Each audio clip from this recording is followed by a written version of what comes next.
La iglesia se va a ir antes, durante o después de la tribulación. Dentro del mundo cristiano encontramos estas tres posturas, ¿no? Gente que afirma de que se va a ir antes, gente que afirma que va a ser en el medio, gente que afirma que será después.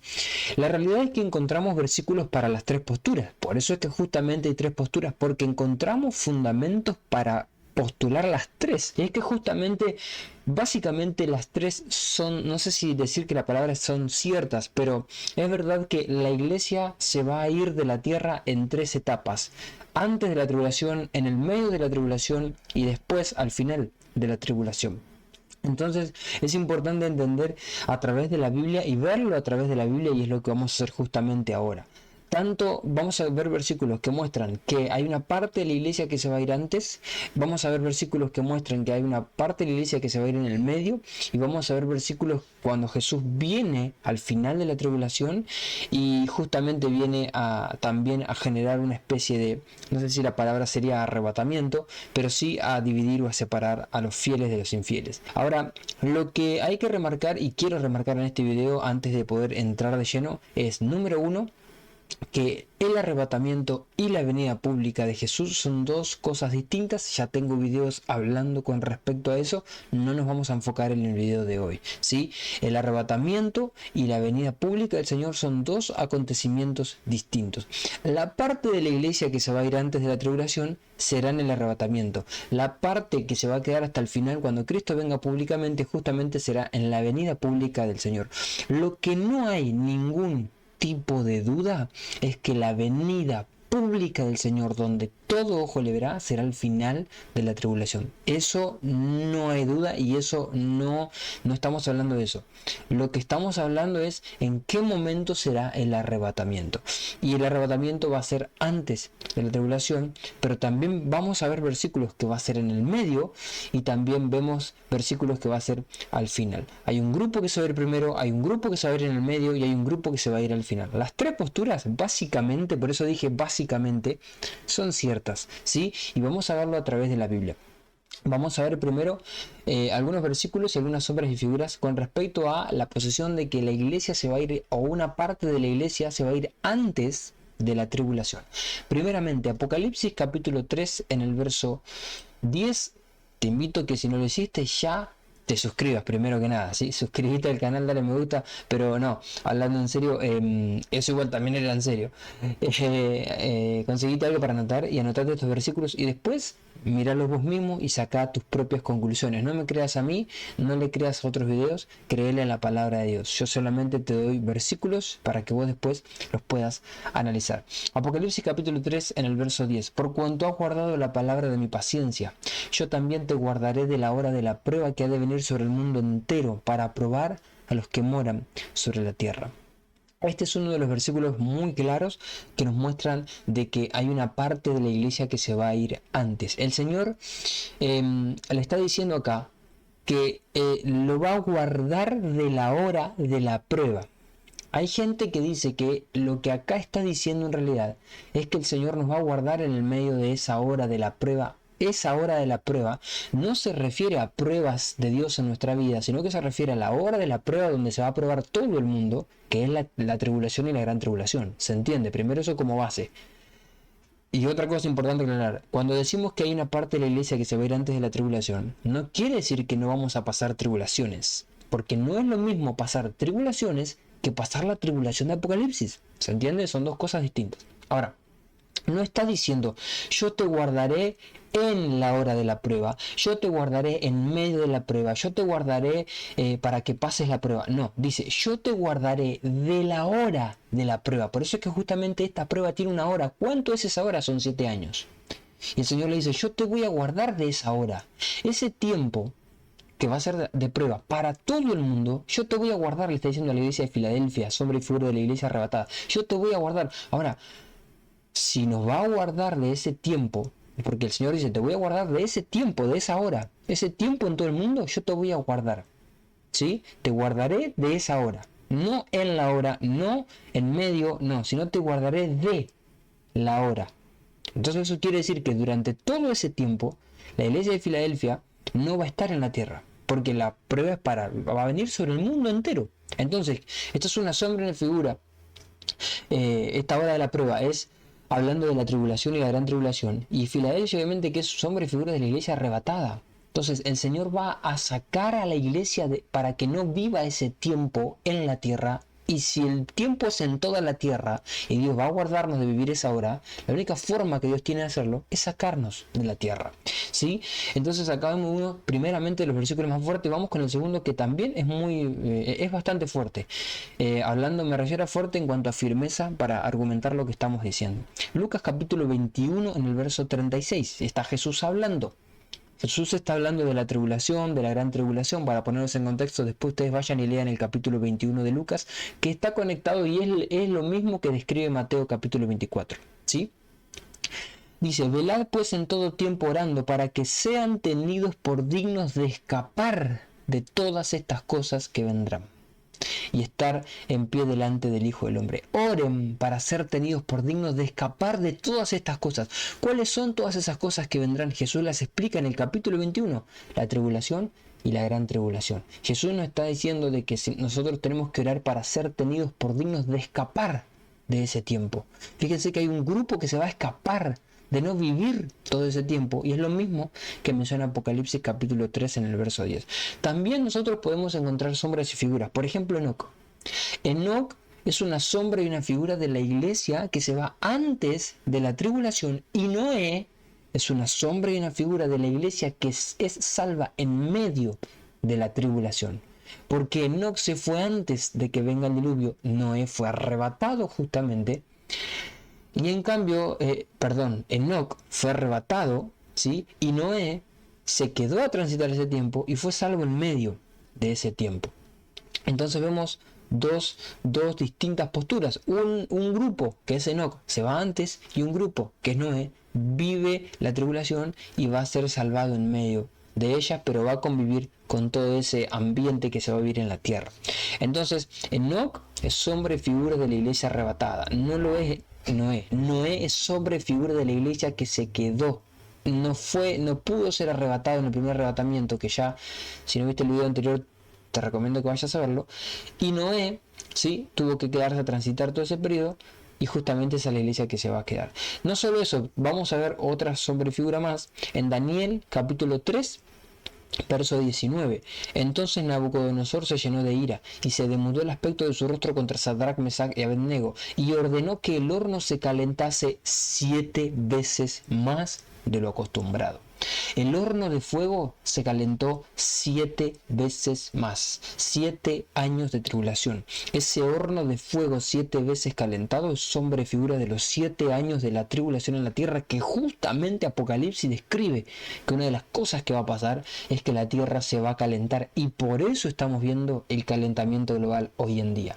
Ahora, ¿por qué digo esto del calentamiento global? Porque nos estamos acercando a ese tiempo que describe Apocalipsis. Ahora, la particularidad que tiene Daniel capítulo 3 es que en todo el capítulo 3 de Daniel, adivinen a quién no se nombra. A Daniel. Daniel desaparece de escena. Daniel, ¿dónde estaba Daniel? Porque Daniel estuvo dispuesto a dar la vida cuando lo echan al foso de los leones, pero pareciera que en el capítulo 3 Daniel no se enteró este es el capítulo donde Nabucodonosor manda hacer una estatua y pide que todos la adoren.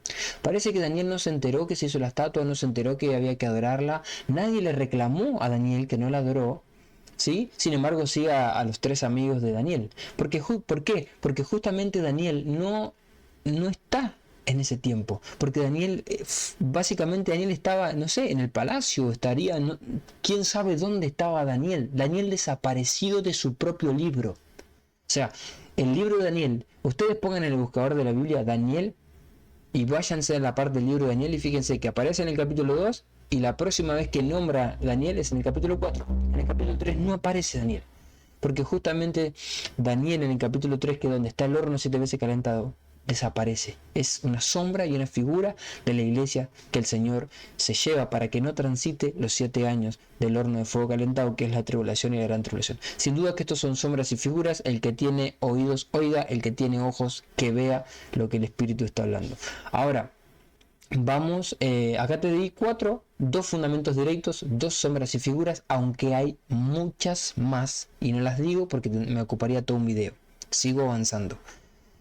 Vamos a ir viendo algunos versículos con respecto a los que son salvos en el medio de la tribulación, donde Cristo justamente hay un sector que viene a buscarlos. ¿Sí? Ahora te voy a dar un versículo que está en Mateo capítulo 25, verso 1. ¿Sí? Este versículo nos fundamenta todavía mucho más el primer punto que estábamos viendo, que es una parte de la iglesia saliendo antes de la tribulación, pero también juntamente nos argumenta el segundo punto de que hay un grupo que se va a ir en el medio de la tribulación. Sí, Mateo 25 es muy bueno y es muy conocido.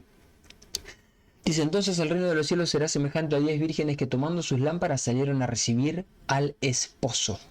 ¿Sí? 5 de ellas eran prudentes y 5 insensatas. Las insensatas, tomando sus lámparas, no tomaron consigo aceite, mas las prudentes tomaron aceite en sus vasijas juntamente con sus lámparas. Y tardándose el esposo, cabecearon todas y se durmieron. Y a la medianoche se oyó un clamor: aquí viene el esposo, salgan a recibirle.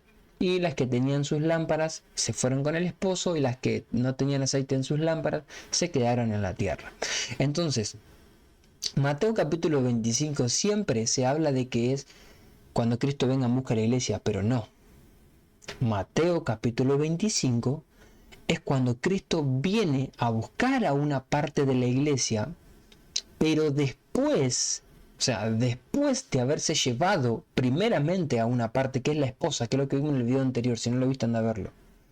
La que primero se va es la parte de la iglesia que se va a convertir en la esposa del Cordero. ¿Por qué? Porque Mateo 25 dice acá: salieron a recibir al esposo, y en el verso 5 dice: y tardándose el esposo, y en el verso 6 dice: aquí viene el esposo. Si es esposo es porque ya está casado, ya se casó, no es novio, ¿sí? No es prometido, no, el esposo, el casado, el que ya se casó, el que ya entró en compromiso. ¿Con quién se casó el esposo? Con la parte de la iglesia que se llevó en el arrebatamiento y se convirtió en la esposa del Cordero, mientras en la tierra transitaban 3 años y medio, ¿sí? En el cielo iba transcurriendo ese tiempo, obviamente desfasado en la eternidad, pero iba transcurriendo ese tiempo, y Cristo se casó con la esposa que se llevó antes, ¿sí? Y cuando llega este periodo, Cristo viene, ¿sí? Desciende a buscar a las 5 vírgenes prudentes, que es una sombra y una figura de la iglesia que se quedó, y en el medio de la tribulación llenó sus vasijas de aceite. En el medio de la tribulación. Es por eso es que la Biblia dice que el reino de los cielos, no recuerdo dónde está esa parábola, pero dice: es semejante a un padre que hizo una fiesta de boda a su hijo y invitó a los convidados. Las vírgenes prudentes son los convidados a las bodas, son los invitados a las bodas, pero no invitados para... o sea, ¿cómo te invitan a tu propia boda?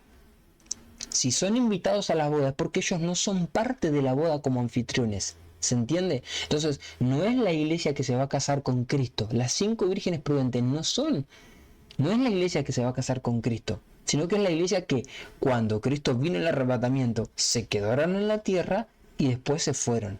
¿Sí? Entonces acá vemos estos... básicamente este versículo que nos muestra muy claro de que Cristo viene justamente acá. Pero bueno, como mencioné anteriormente, adelantándome, Noé es una sombra y figura de la iglesia que se quedó a transitar ese periodo y fue salvo en el medio de todo el caos. Ahora vamos a leer unos versículos para que ustedes lo puedan ver. Apocalipsis capítulo 11, en el verso 11. Dice: pero después de 3 días y medio entró en ellos espíritu de vida enviado por Dios, y se levantaron sobre sus pies, y cayó gran temor sobre los que los vieron, y oyeron una gran voz del cielo que les decía: suban acá, y subieron al cielo en una nube, y sus enemigos los vieron. ¿De quién está hablando acá? De los 2 testigos, ¿sí? Los 2 testigos, ellos se quedan en la tierra a transitar los primeros 3 años y medio de la tribulación. ¿Sí? No voy a mostrarles todos los versículos de lo que digo, se me hace el video interminable, pero lo explica ahí Apocalipsis 11. Entonces, los dos testigos aparecen en escena en los primeros 3 años y medio. Cuando terminan esos 3 años y medio, a los dos testigos los asesinan. Entonces, acá es cuando dice, pero después de 3 días y medio entró en ellos espíritu de vida enviado por Dios. Ahora, este versículo tiene una conexión muy fuerte con Primera de Tesalonicenses. Déjame que te lo voy a buscar y quiero que lo comparemos acá juntos. Primera de Tesalonicenses capítulo 4, verso 16, hablando de el arrebatamiento. Espérame, que vamos a poner así. Vamos a poner acá. Un segundo. Fíjense para que ustedes lo puedan ver. Ahí les comparto la pantalla. Fíjense. Acá enfóquense en esto. ¿Sí? Si no, esperen que fuente. Ahí. ¿A dónde estamos? Acá.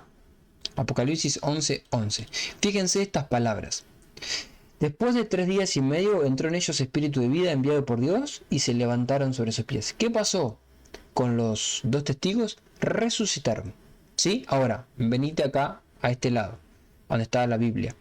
Primera de Tesalonicenses capítulo 4, verso 16 y verso 17 es el fundamento claro de el arrebatamiento. ¿Sí? Ahora, fíjense, porque el Señor mismo con voz de mando, con voz de arcángel y con trompeta de Dios descenderá del cielo, y los muertos en Cristo resucitarán. Entonces, cuando ocurra el arrebatamiento, ¿qué es lo que va a haber primero? Antes del arrebatamiento siempre, ¿qué es lo que hay? Una resurrección.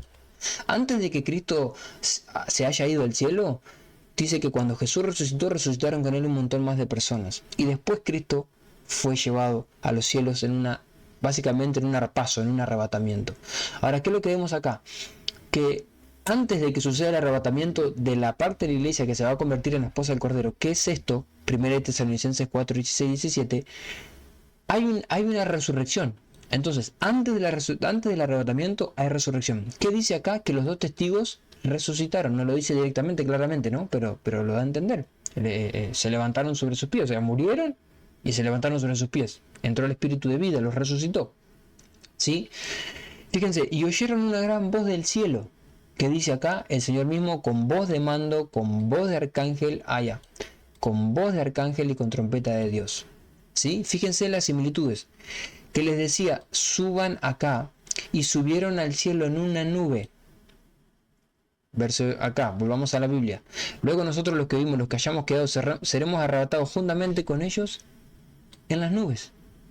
¿Sí? ¿En dónde? En las nubes. Entonces, fíjese, dice que hay una voz y acá hay una voz. Dice que hay una resurrección y acá muestra que hay una resurrección. Dice que el arrebatamiento va a ser para recibir al Señor en el aire y estar con ellos en las nubes, y acá dice que subieron al cielo en una nube. Entonces, ¿qué es lo que describe Apocalipsis 11, 11 y 12? Un arrebatamiento exactamente igual que el de 1 Tesalonicenses 4, 16 y 17. Entonces, quiere decir que cuando los dos testigos dice que se suben a la nube, ¿sí? Vamos a entrar de vuelta acá. Cuando dice que los dos testigos se suben a la nube, ¿sí? Para que voy a checar la fuente, que si no, no puedo leer acá. Entonces, cuando los dos testigos suben a la nube, es un arrebatamiento, ¿sí? ¿Qué es lo que estoy diciendo? ¿Que hay un segundo arrebatamiento? Sí, lo dice la Biblia. ¿Cuándo es ese segundo arrebatamiento? Es el mismo que Mateo 25 describe cuando las 5 vírgenes prudentes se van. Son arrebatadas. ¿Cuándo? Cuando los dos testigos juntamente resucitan. Entonces, antes de la tribulación hubo una resurrección de muertos y un arrebatamiento. En medio de la tribulación, antes de que empiece la gran tribulación y cuando termina la tribulación, de los 7 años, en los 3 años y medio, hay una resurrección de los dos testigos y hay un arrebatamiento. Y ahí se va otro grupo de la iglesia.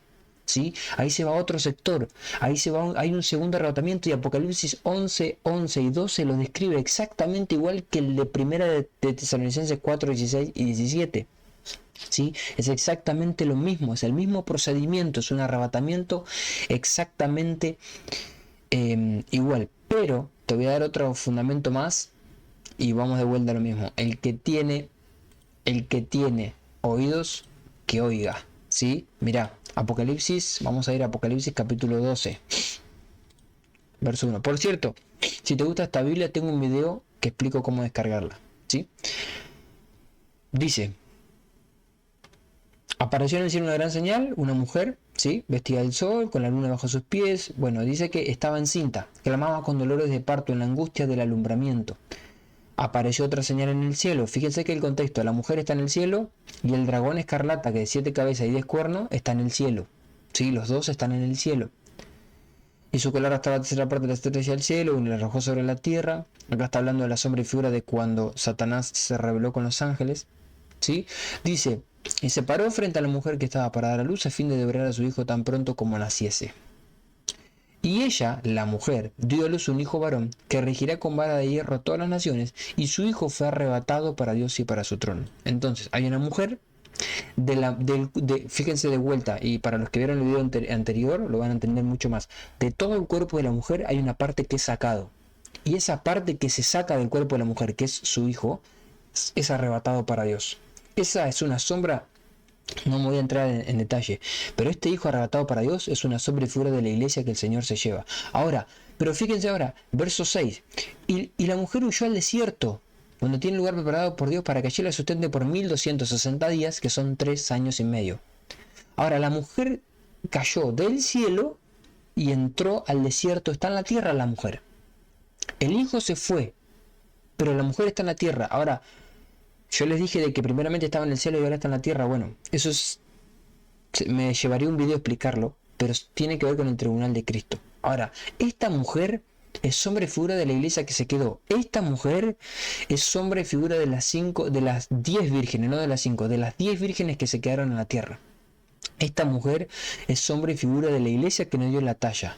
Después dice que hubo una batalla en el cielo. Bueno, Satanás fue arrojado a la tierra. Y fíjense lo que dice, sus ángeles fueron arrojados con él. Vamos a leer verso 12. Hay de los que moran hay de los moradores de la tierra y del mar, porque el diablo ha descendido a vosotros con gran ira, sabiendo que tiene poco tiempo.